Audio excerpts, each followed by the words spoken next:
Bonjour, je m'appelle Sarah Bonneau. Je suis diplômée de l'UQTR en génie industriel en 2014. Je suis ingénieure junior et je suis conseillère cadre en performance et en amélioration continue au Centre intégré universitaire en santé et services sociaux de la région de la Capitale-Nationale. Je pense qu'un ingénieur industriel, à la base, c'est un rôle conseil, mais un rôle d'influence positive vers le changement. Parce que le génie industriel, c'est de changer les pratiques pour les rendre meilleures. Donc, dans des entreprises. Dans les entreprises, dans les organisations, à travers tout, là, on peut tout implanter le génie, on peut tout avoir du génie industriel un peu partout. Mais notre rôle comme ingénieur, c'est de dire, bien l'encadrer, mais de bien le soutenir pour qu'on prenne les bonnes décisions, puis qu'on appuie les gestionnaires ou toute autre personne qui vont s'inscrire dans ce changement-là. Donc, on est le facilitateur à ce changement-là en ayant l'appui de la technique. C'est ça, le génie industriel. Pourquoi? Moi, je leur dirais, si vous voulez vivre une expérience qui nous permet de nous développer nous-mêmes personnellement à travers le cursus scolaire, c'est un endroit pour ça. Parce qu'on se sent encadré, puis on se sent aussi supporté par le réseau de professeurs, par l'université aussi dans son compétence. En tout cas, comme étudiante, c'est comme ça que je me suis sentie.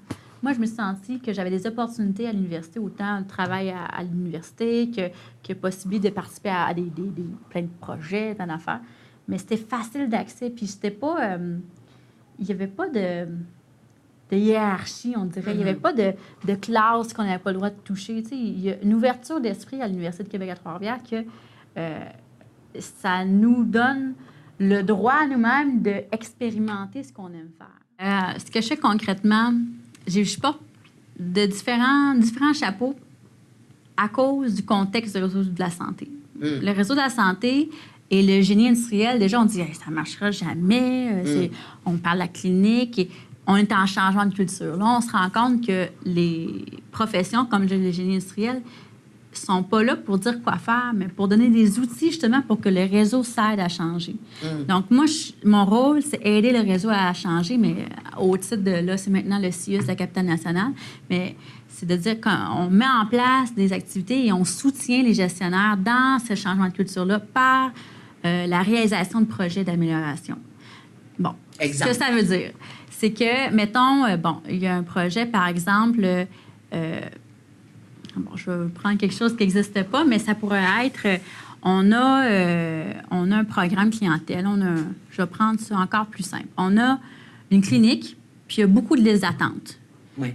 On sait que pour le client, pour l'usager, pour moi qui va dans une clinique, moi, ce que je veux, c'est pas attendre. Je veux aller le plus vite possible. Donc, le gestionnaire va dire, là, il faut que je regarde ça. Il faut que je regarde ça, puis je sais pas trop comment faire. Donc, moi, je suis là pour appuyer cette personne-là.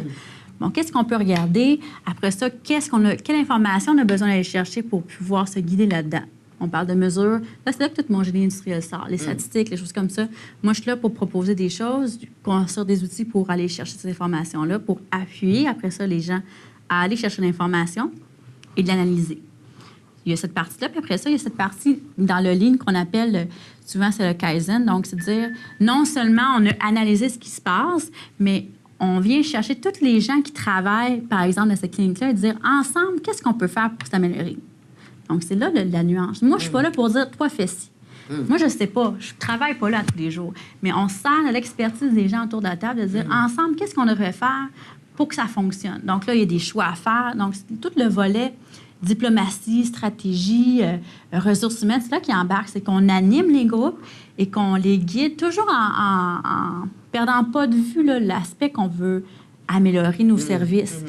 Puis, en bout de compte, on est avec un plan d'action, puis là, on suit ce suivi de plan d'action-là. Parce que souvent, on a tendance à faire ça, même comme étudiant, on fait des beaux plans de travail, finalement, on ne fait pas pantoute, bien, c'est le même principe. Mais là, on est là pour appuyer l'implantation, pour dire, est-ce que tu as pensé à ça? Est-ce que ça va bien, ça? Fait que ça, c'est une grande partie de mon rôle. C'est pour ça pourquoi j'ai été embauchée après ma barre. Ouais. C'était une opportunité fantastique. La chaire RIST qui m'a permis d'encore plus appliquer ce que j'avais appris concrètement. Mais ça m'a permis aussi de faire la traduction entre le théorique à l'application. Donc, pas juste d'appliquer concrètement, mais de dire, OK, ça, j'ai vu ça en classe, mais dans la vraie vie, il faut que je le module un peu. Il y a aussi tout le côté ressources humaines, proximité avec les gens. Ça m'a vraiment...